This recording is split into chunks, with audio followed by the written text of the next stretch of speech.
Welcome to PhD with Women on It, Hack the Future. My name is Beata Young, and today's Positivity Hack Delivered will be by our guest, Alison Falk. Today's topic, what makes a good product manager? Episode 50 starts here. Let me remind you, this is a grassroots community that focuses on women on IT, an inclusive forum of women in technology, startups, and female leaders who are supported by men as well. And I bring heart to that hustle because empathy is my mojo. And empathy is critical when you are becoming a good product manager. In today's episode, we are going to learn how to become a perfect product manager and what makes a good product manager. To grow and thrive, business leadership must embrace a diversity of thoughts, backgrounds, and viewpoints.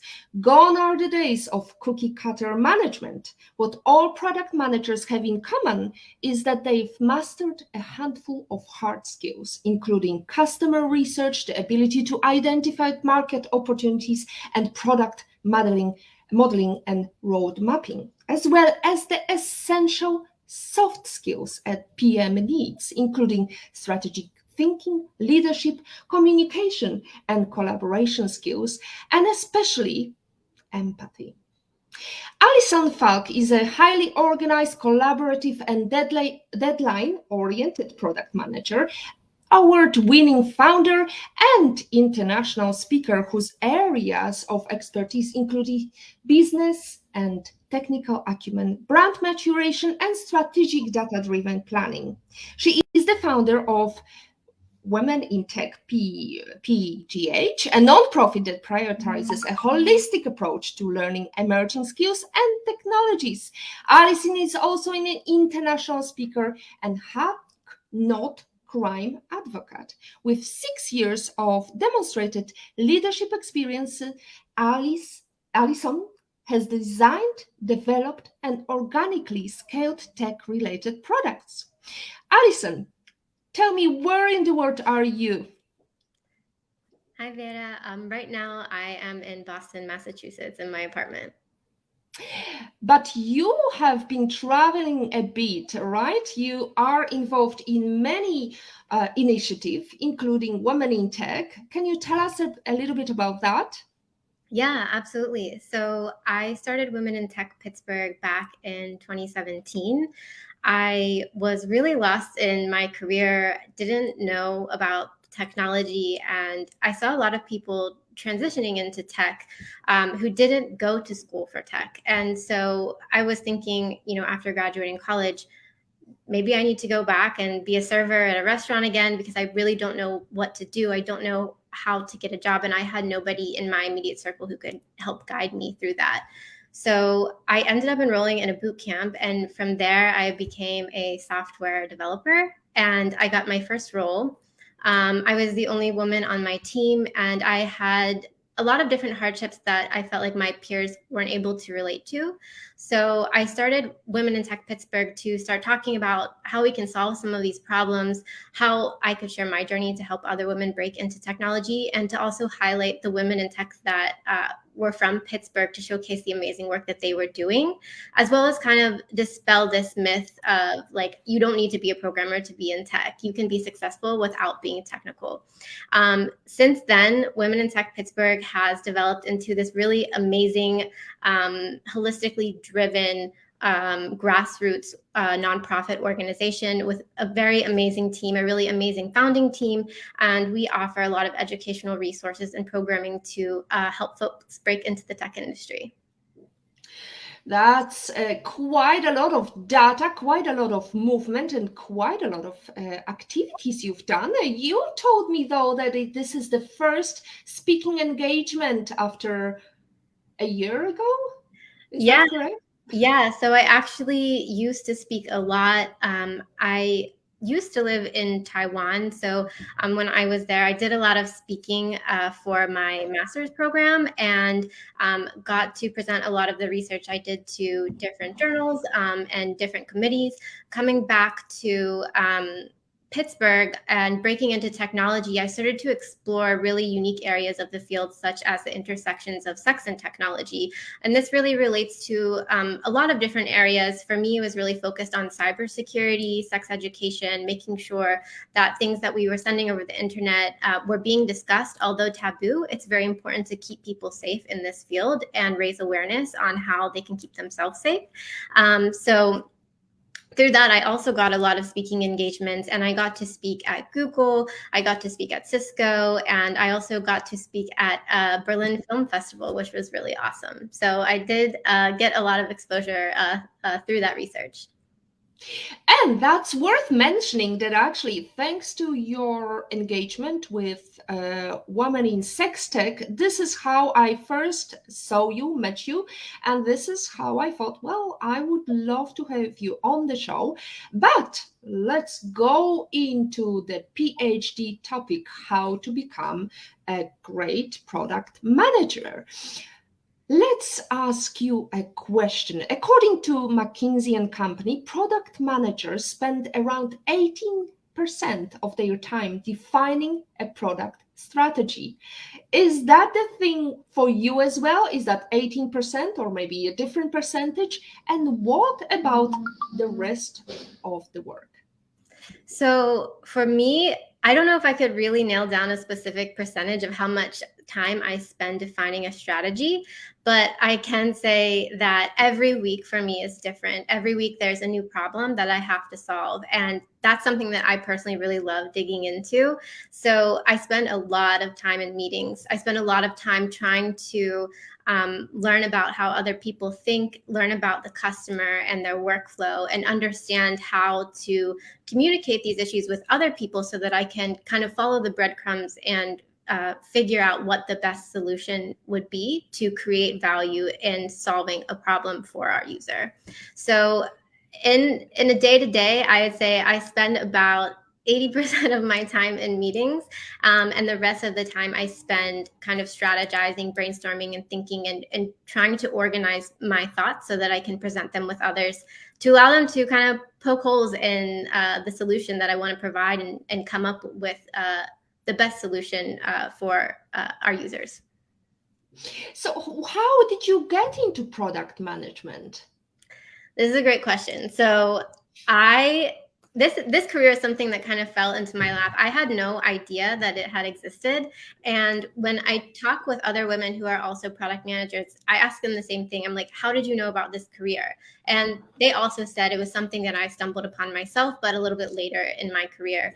And I, went into technology under the assumption that the only role you can get in tech and be successful is to be a programmer or a software developer. And so I did a coding bootcamp, and upon becoming a software engineer, I realized I absolutely hate coding. I don't like sitting at a desk and trying to code. I don't, like doing the same thing every day. I'm not that type of person. I like to have a lot of things going on. I like interacting with a lot of people. I like being able to solve problems and really bring in like my background experience in just creativity and international business and use that in my career to feel fulfilled. So I was trying out all of these different careers. I was in operations. I was dabbling in like data science. I was dabbling in, I was heavily dabbling in cybersecurity. And I just continued to feel like almost angry that I knew this wasn't the career for me, but I was starting to feel like maybe there's not a career out there for me. And so I just kept, taking career detours, trying to fail forward and find things that actually resonated with what I like to do. I expanded my network. I connected with people. And then one day I was connected with somebody who was in product management. I was in the middle of an interview for a security engineering role. And I just was like, I'm really sorry, but I'm just not like, this role is not something that feels in alignment with me. Is there any other openings? And it was definitely maybe not the right place to say that, but I just knew that I couldn't move forward with this any longer. And the person was like, oh, have you ever like thought about product management? Because you have all of these things that you've tried in your background. And these are a lot of the skills that are required to, be valuable in this role. And I was like, what is product management? What is that? And I shared this with a really close friend at the time who introduced me to somebody in his family who was a product manager. And I got on a call with her. She explained the role and everything that she does. And I was like, oh my God, this is it. This is the role that I've been searching for. So from that point forward, I tried to figure out what's the next baby step that I can take that will help me move forward towards this goal of becoming a PM. So like, how can I structure my resume? What are the skills that I need to learn? Because I was having a really difficult time finding resources online to know how to do this. And so, just taking those baby steps every day, expanding my network, talking with people helped me figure out how to find a company and find a product management job at a company that, is part of is something that I wanted to pursue and met my non-negotiables. So we will get back to your baby steps into PM role, but a little bit of notification. Unfortunately, we are having problem with our YouTube channel. It doesn't go live, but head to our other channels. Sorry about that.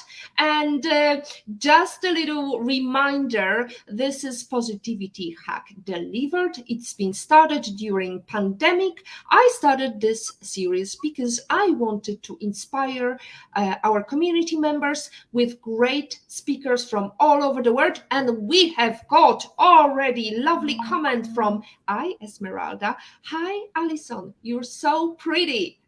There you go.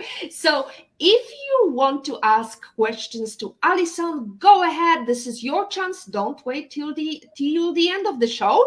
We are here for another 48 minutes, but I wanted to also give a little kudos.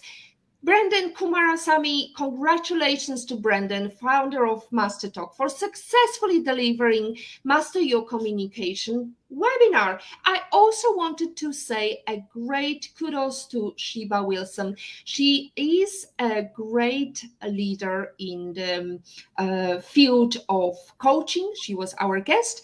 And this is a Black History Month reminder about celebrating Black entrepreneurs with LinkedIn for Creators.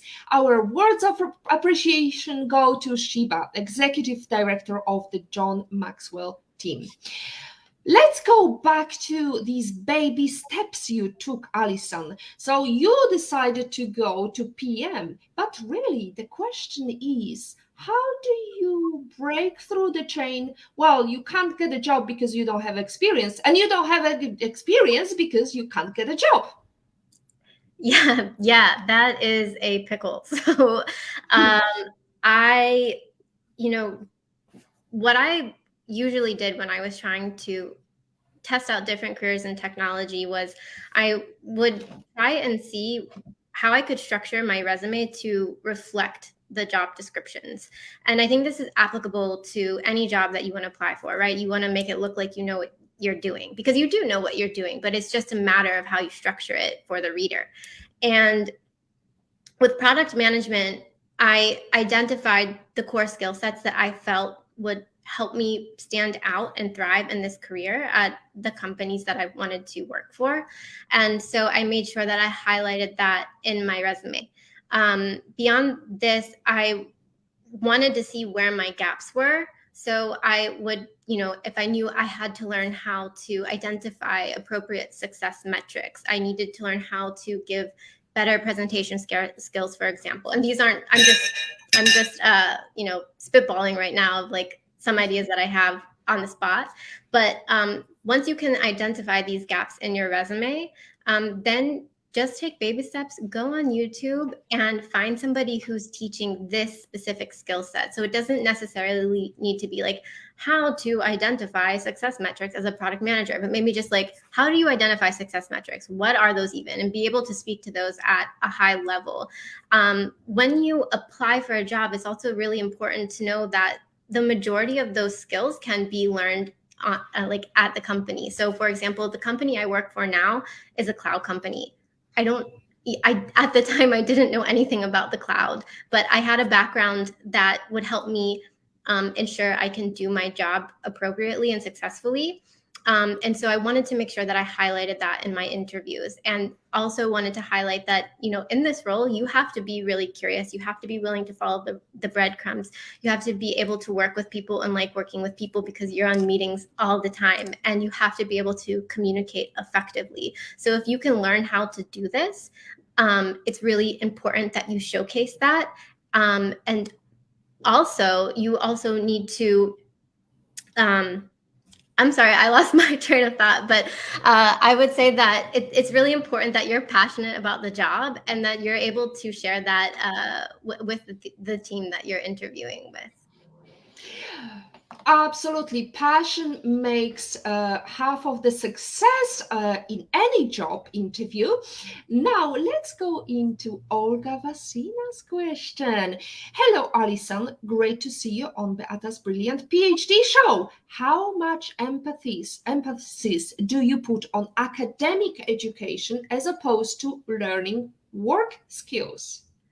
Yeah, this is a great question, Olga. I would say that there are people that I've worked with in PM who did not go to college. So I think that, as we move forward as a society, people are understanding that experience is a higher priority over academic background. So I do know that there is an assumption that a lot of people make that you have to have an MBA to be a product manager, but that's not true at all. The majority of people that I've worked with don't have MBAs, and they've either come across this role by moving up in the company and figuring out this is something that they want to do. Alternatively, there are lots of programs at Facebook and Google and other thing companies that you can apply to that kind of put you through this, I guess, PM rotational kind of boot camp. And then you move into a full-time role in a specific area of product management. So kind of like, I would say an internship, but not really an internship. So there's lots of different ways that you can approach getting a job in product management, but academic education is not a requirement. Fantastic. It's a good takeaway from anybody who's watching us, because we've got plenty of videos with different experts from different fields. Good to know that academic education should not stop us for pursuing something further, not just career in the product or project management. Right. I wanted to go back to identifying success metrics in PM. What are the success metrics you identified at the beginning of your career, and did it change maybe? Oh, so for me, success metrics, like the first one was getting a job, right? That was really important to me. I was at a place in my life where I told you I was feeling just lost, actually, because I couldn't find a career that felt fulfilling for me.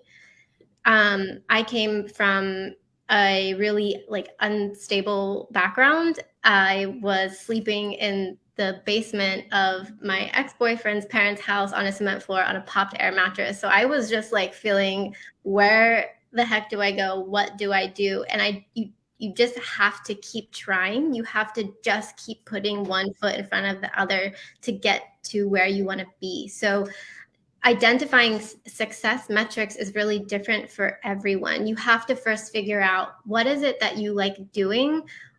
Where do you want to go? Where do you want to see yourself in 1 year, in 5 years, in 10 years, in 50 years? And then take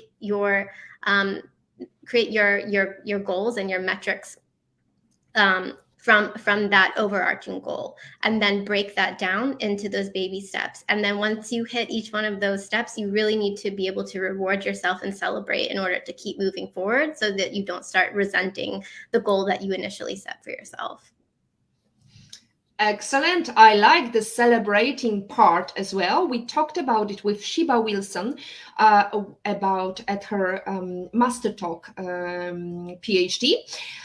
Now, we have a funny comment from Olga. My goodness, MBAs for product management. I mean, that's a degree where men apply game theory to go to the bathroom with you there, sister, not required for the job. Excellent, Olga. Let's not be biased against men, because we want men involved in women in tech movement as well, because we can't do it all alone. And that's better for our daughters, for our brothers, sisters, whoever. We are building a better future for technology and everybody. Right, we've got a question from Agata Bellon. Would you prefer to be recognized as expert in sex tech or PM, or maybe in cloud computing? That's a very personal question. Yeah. I think it doesn't really matter, because I want to be able to do things that make me feel fulfilled. And everybody has different seasons of their life that they move through.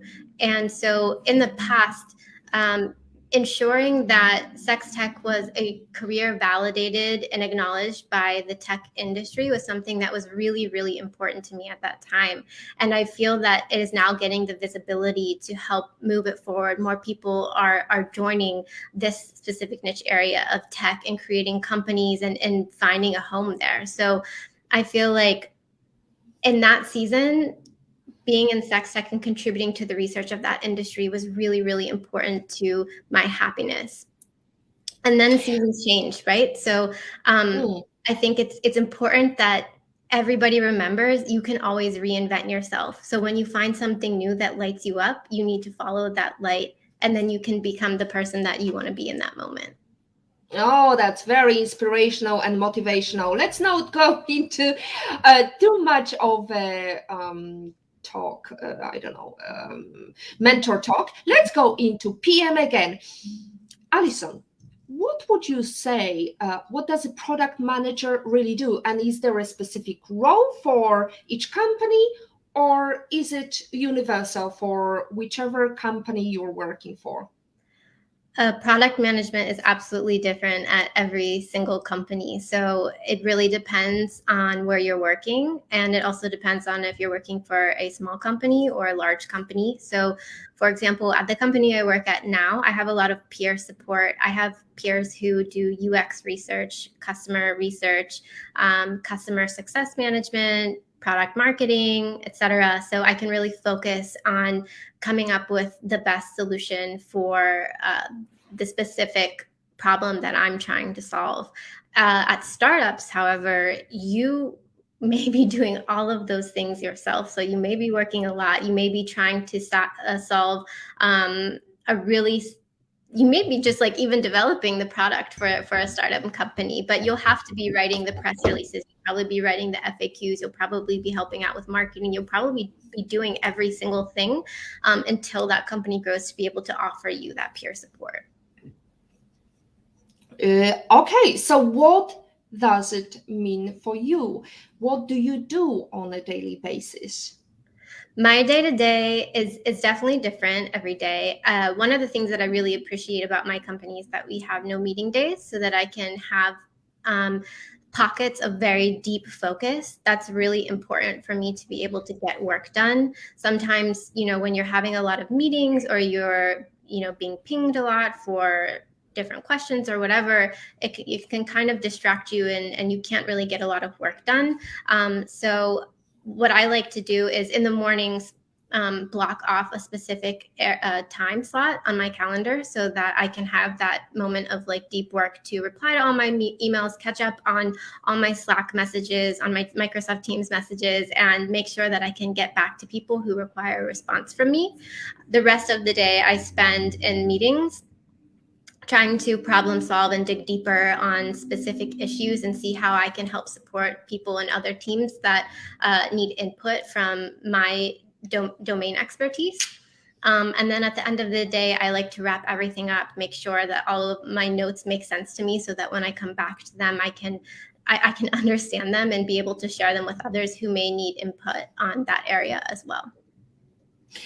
How long have you been working as PM? So I started my PM journey back in 2020. I started volunteering at another nonprofit as a product manager to try to get experience because, again, it's hard to get a job without having that experience, and try to take on projects that would help me showcase my product management expertise. From there, I started applying for full-time positions, and I got my first corporate PM role in April of 2021. So I've been with my current company for almost about a year now. And how does it feel for you? Is it different from your imagination? I would say, like, I couldn't be more happy than I am right now. I love where I work. I love the team that I'm with. I love the company culture. I love the support that I receive from my peers, and I love the people that I work with. So I'm really, really happy. I wake up excited to go to work. I love what I do, and I would also want to say that, like, the one thing that I was surprised about is how uncomfortable I am every day. I'm so uncomfortable in my job, but it's such a healthy feeling of being uncomfortable. It's important to be able to distinguish when, someone is crossing your boundaries or versus being uncomfortable that it's going to lead to growth. And so that's where, I find my role very challenging, but that's what makes me feel fulfilled.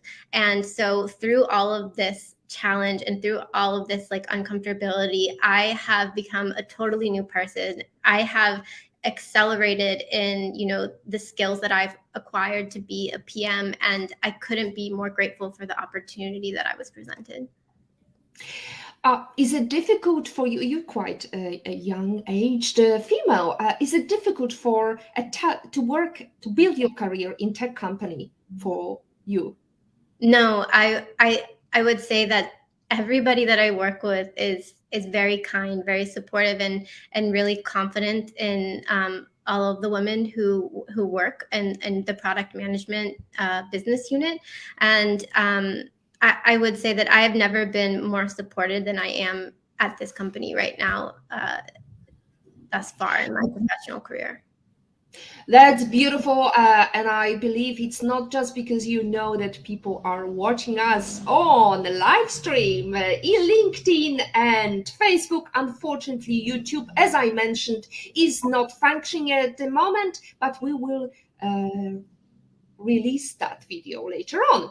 We've got a question from Olga Vasina again. Did you find working for a nonprofit as a PM was a great help, or was there a danger you fell into an NGO mentality as opposed to a for-profit entity?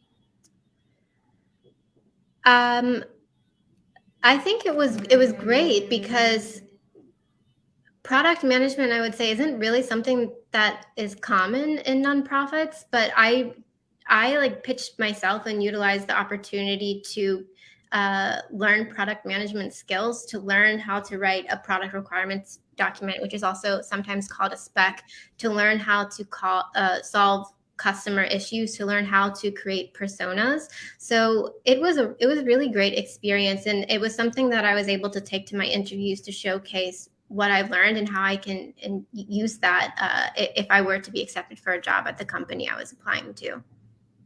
So it entered the opportunity to get the serious job. You mentioned product spec. What is that? For somebody who's never worked in that, can you tell us? Yeah, absolutely. So a spec is also sometimes referred to as a product requirements document or a PRD. And it's essentially this document where you write out, you identify the problem you're trying to solve, the solution that you want to come up with, and you write user stories there to show what should happen or what the requirements should be as a user if you're using this product or this feature. So if somebody who is a developer or an engineer is reading this, they know that in this document, you've identified the what of everything. What is the problem? What is the solution? And then that engineer will take it and identify how. How can I build technology to be able to support this solution? So I would say it's a very creative job, right? Today is a creativity day. Let's not forget this is a inspiration for everybody to think about problems and solutions. You also mentioned how to create personas. Can you tell us about that topic? Yeah, so persona creation is really important. This was something that I learned in volunteering at the nonprofit. So through that, you have to do a lot of customer research. Sometimes people don't even know what the problem is that you're trying to solve, and sometimes when you interview people, they tell you a problem they don't actually need solved. So it's important that you think outside of the box and ask them to outline their customer journey for you so that you can see the gaps and then bring that back to them and ask them if it's something that would help them in their workflow. I'm really lucky in the fact that where I work now, I have a lot of support where there are customer research and user experience researchers who can go in and help identify those personas. Once you have that identified, you can take that and implement that into your spec or your PRD, and to be able to help you identify the correct way to write your user stories. So when you say when you interview people, that means when you interview clients, right? You're trying to identify problem and then you talk with the client. How is it working between the client and also people who don't deliver on time? How do you tackle that problem? Oh, so and talking with customers, I like to understand how they use the product. And I take that information to utilize how I create my strategy and write my requirements. In terms of people who may not deliver on time, this is I guess, a subject I really like discussing because I think it's so important to establish empathy with the people that you're working with first, understand that they're human before they are an employee, and make sure that you can connect with them and gain credibility from both sides of the relationship. And then, if somebody wasn't to deliver on time, to follow up with them and be like, hey, like, what's going on? How can I support you? Because there may be things that are going on in their life that they aren't comfortable sharing. And so it's just important to show up as a human before it is to show up as somebody's boss or somebody's employee or somebody's leader. Well, as we mentioned at the beginning, empathy is critical when you want to be great PM. We have question. Olga actually mentioned she wanted to say "fell, not feel." That's fine, Olga. You're forgiven for being here on the show and asking great questions. We have got Trixie Lopez asking, what was your most unforgettable experience as a product manager? I have two. So they're both more reflections, I would say. The one is when I was trying to get a job as a product manager. There was somebody that I had really respected and reached out to see if I could apply for a specific position at their company, and they told me that I wasn't ready for this role.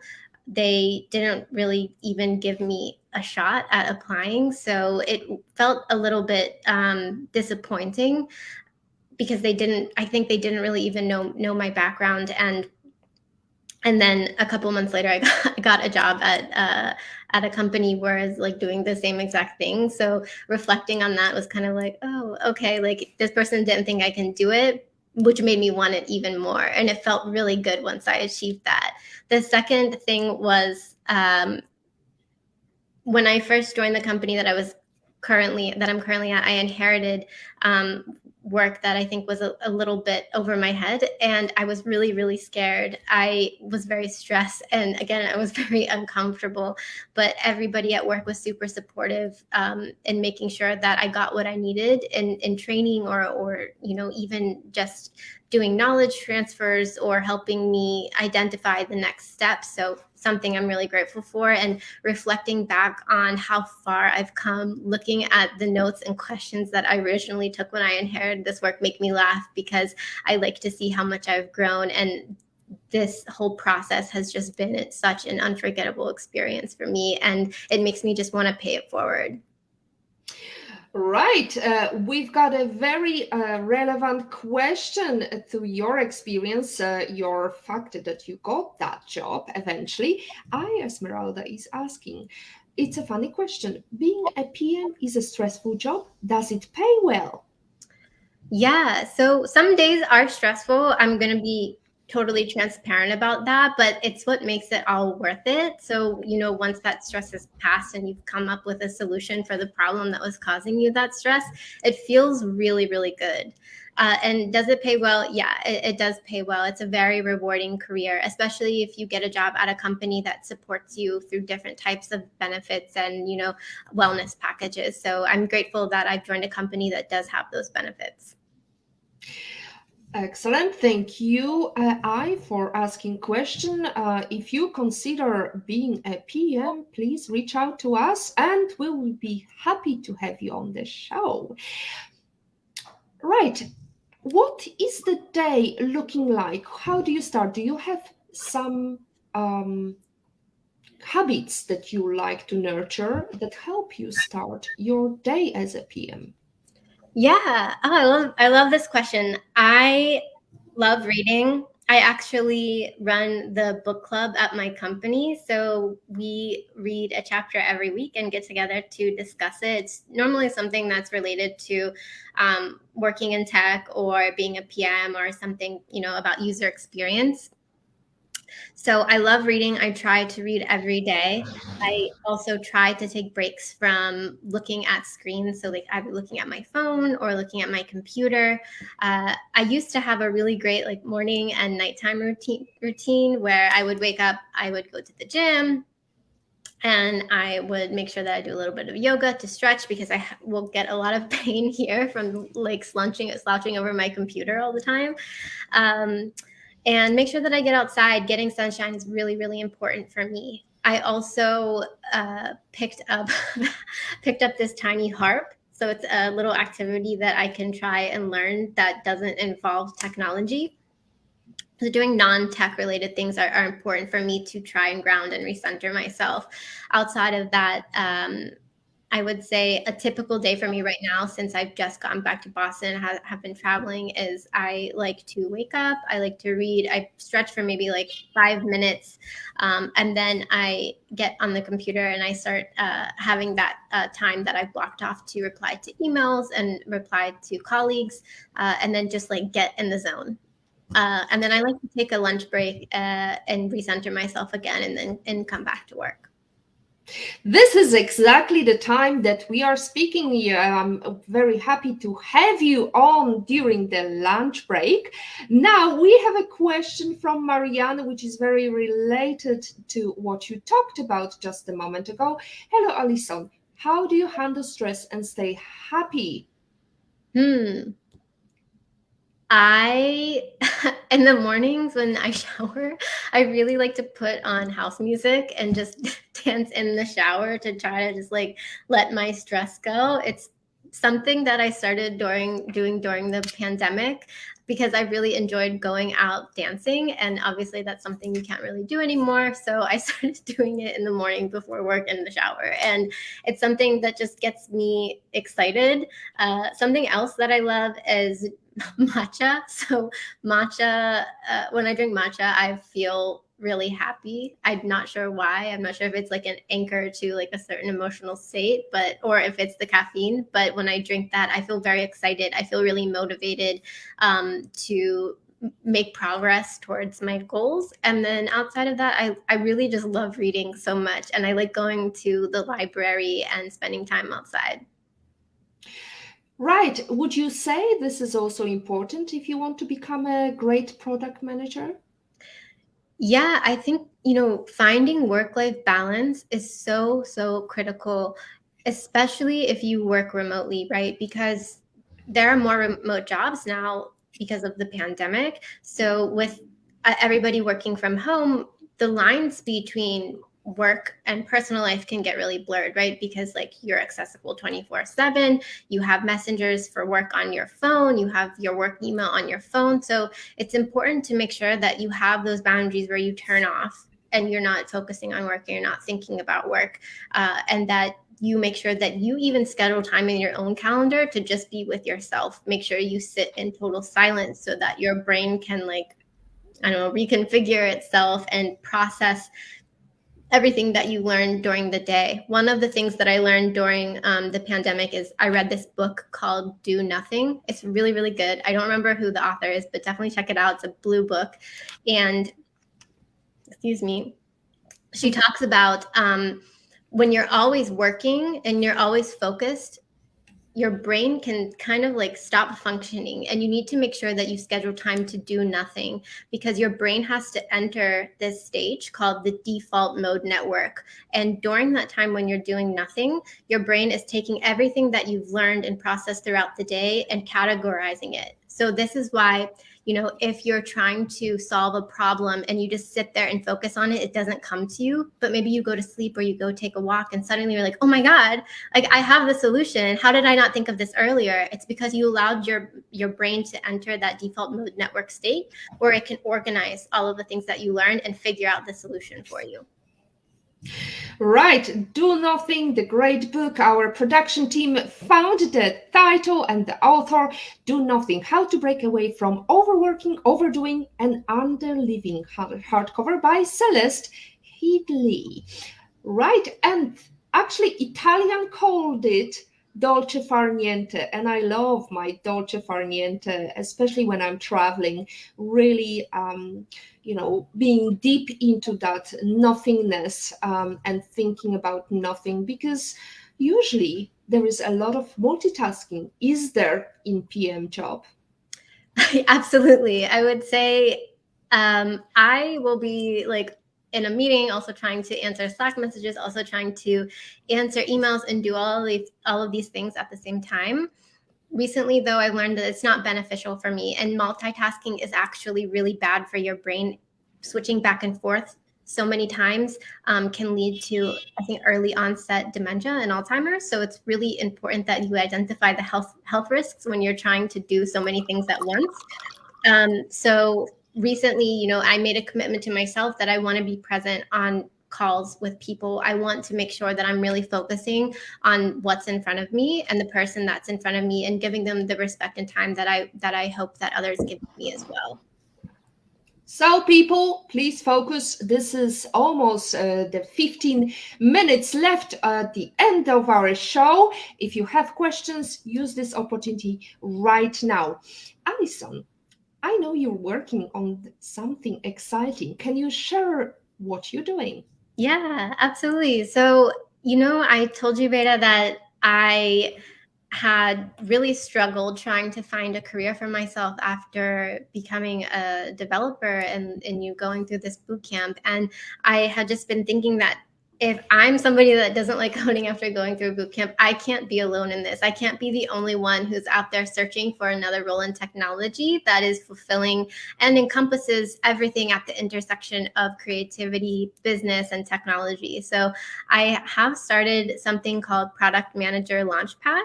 And right now you can sign up to be notified when the resources launch, but I'm putting together a blueprint and kind of a PM 101 resource for folks who want to break into this career, because when I tried to break in, there was no blueprint for me to do it. And it was really difficult trying to piece a roadmap together for myself. And I don't want anybody else to have to go through what I did. I want to help accelerate the process. So if anybody is interested in that, you can head to productmanagerlaunchpad.com.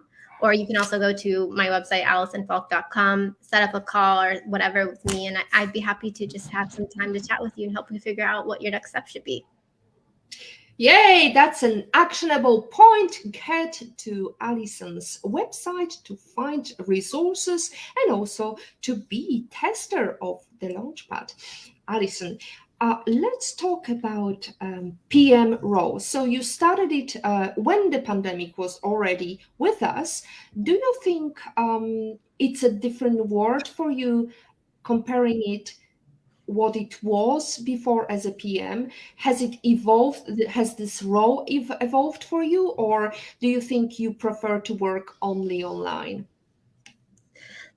I personally love going into an office. I also love working remote. So I'm somebody that prefers a hybrid option. I really, really like seeing my colleagues in person, but working from home also allows me the flexibility if I need to go to a doctor's appointment, or I really just need to step away and work on something else that requires my urgent attention, that I have the capacity to do that. So, going into an office is important to me, but also having the opportunity to work from home is also important to me as well. And I think the pandemic helped me identify that for sure, because I was locked in my apartment having to work by myself. And I just realized, I really miss people. And grabbing that matcha is also important on the way to the office, isn't it? Yes. Alison, we talked about the fact that technology is not just being a programmer. There are many different roles in technology that can cater for those who are not experienced in programming or heavy coding. How does PM role differ from other positions in technology? What makes it unique? Yeah, that's a great question. So for me, having dabbled in all of these other past career pivots and lives, I would say that product management is unique because you have to understand the entire kind of like journey of the customer, and depending on what domain in your job as a product manager you're focusing on, you may need to get really deep, or you may need to stay really broad and know a little bit about everything. What I like is that my job is understanding the technology at a high level, which is something you can acquire in the role. And from there, I make the decision of like what the customer journey should be to solve that specific problem that I'm working towards. So I don't have to be really technical. I don't have to get in the weeds. That's what the engineers' jobs are for. I'm more about like what kind of value are we trying to create that's in alignment with our business goals. I also get to be creative because I get to think of solutions, and I have to think holistically about everything that's going on and how that's going to impact everybody else's role in the company. Whereas maybe if you're an engineer or whatever, you have a very specific task in front of you that you have to solve. And it's not I mean, in most cases, it's not your job to think of how all of that is going to impact everybody else around you. And oh, sorry, go ahead. Were you going to say something? No. I'm fascinated by what you're talking about. So carry on. Oh, okay, yeah. So in other roles that I had, when I was a developer, I was like, told build this, get it done, move on to the next task, build the next thing, move on to the next task. When I was, acting as an operations person, I had a very specific goal where I also did everything, but it wasn't really focused on solving customer value. It was kind of focused on like, how can we create the best strategy for what we're trying to do? How can we manage this team that we have to make sure everybody's in sync, everything's being communicated? And so with product management, you get to dabble in all of those things. And that's what makes me really excited about being in this role. I think, Alison, there is a certain point which I recognize with you is the entrepreneurial thinking and visionary mindset. Would you say it's also critical when you start career in PM? Yeah, I would say it's something that you can develop along your PM journey.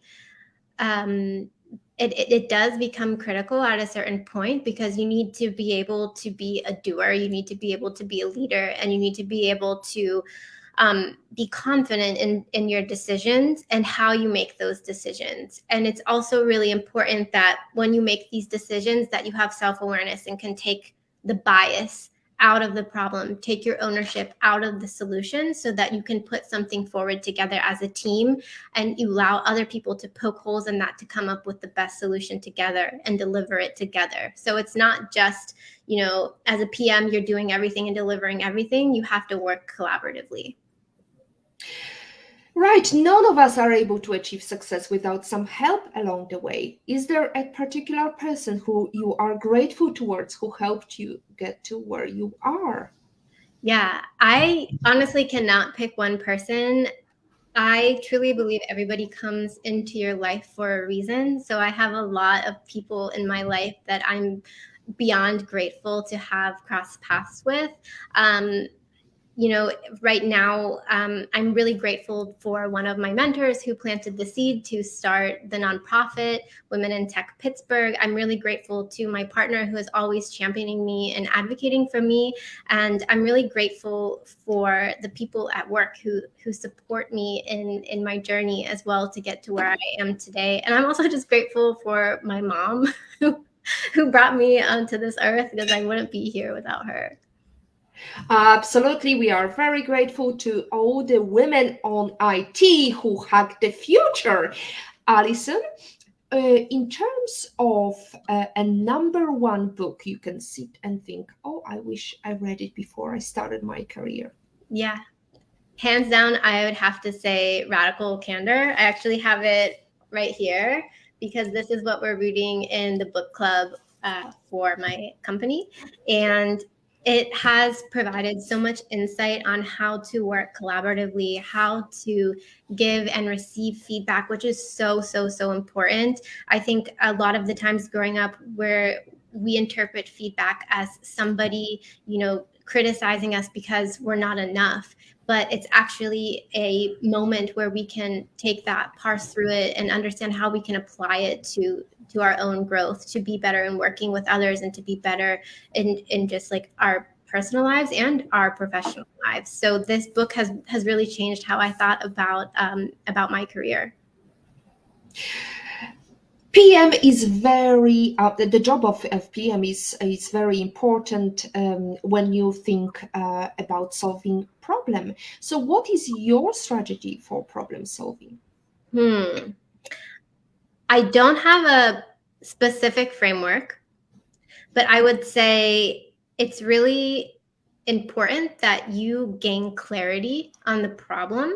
I like talking to several different people to find that clarity, because everybody describes a problem in a different way. And it's on that same note, it's really important to communicate the problem effectively. So as a product manager, you have to talk to different stakeholders, and different stakeholders process things differently. You may be talking to somebody who's technical. You may be talking to somebody who's in executive leadership. You may be talking to somebody who's not technical. And so it's critical to understand how you can frame problems to different people in a way that they understand. So with that being said, it comes back to the empathy, right? You need to understand and empathize with the human that you're talking to first before you can understand how you can frame that problem. Next, I probably identify the risk level after getting that feedback. And then if it's a really big problem, like I said, I like to take some time to not do anything so that I can let my brain go in that default mode network and figure out a solution.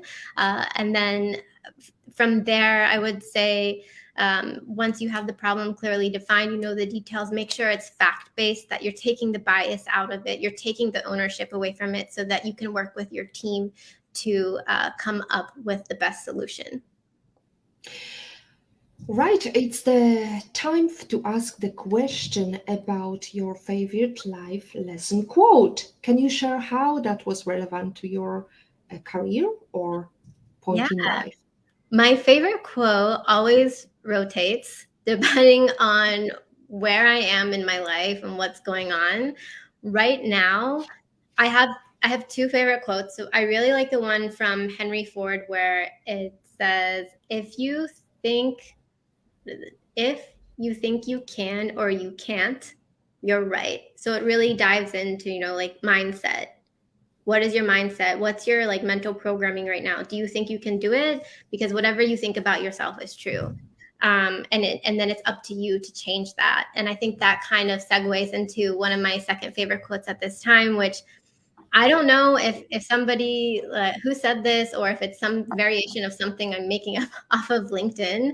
But I love this thought that you can't expect your life to change unless you take action to change something in your life. So it's essentially like nobody's going to come and do it for you. Nobody's going to come and save you. You really have to figure out what you want, and then figure out the roadmap to get to where you want, and then take action on it. Mm. Well, as always, our positivity quote comes from positive thinking only and goes look for something positive in each day, even if some days you have to look further. So, how did that change? Where was the aha moment with your life lesson quote? Let's talk about Henry Ford's quotation about if you think you can, you can. If you think you can't, you're right too. Yeah, I would say that a lot of times I'll have these ideas of things that I want to do or build or create, and I'll just start making excuses of why I can't do it, right? Because that's just like my default. That's just what I'm taught. Or I don't have enough time, or I don't have the money, or I don't know the right people, whatever. I will find every reason in the book to not do it. But that's where you stay stuck. That's where you stay comfortable. And we all know that growth comes from being uncomfortable. So to step in that zone of being uncomfortable is when you start to take action, because when you take the action, it's something that's totally foreign and new to you, maybe something you've never done before. And that's where that quote, get comfortable being uncomfortable, comes from. And then also ties back to like, if you think you can, then you're right. If you think you can't, then you're also right. Because if you think you can, then there's always a way. Everything is figure outable. Yeah, if you don't like something, change it. If you can't change it, change your attitude, as Maya Angelou would say. Now, let's go to a question.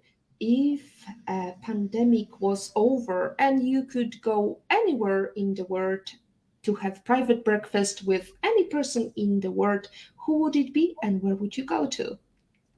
Sure. I feel like the person that I would want to go to breakfast with anyone in the world would not be really career related, but more just like uh not even a celebrity, but there's this one YouTuber I really love watching. Her name is Kelly Stamps, and she's just a vlogger. She just vlogs her life. She shows, what she's doing, and she just seems like one of the chillest people in the world. So I would just love to go to breakfast with her and just, casually chat about life and weird things, and just be happy, because that's one of my goals in life, is that now that I found a career that I love, like how can I be happy outside of my career?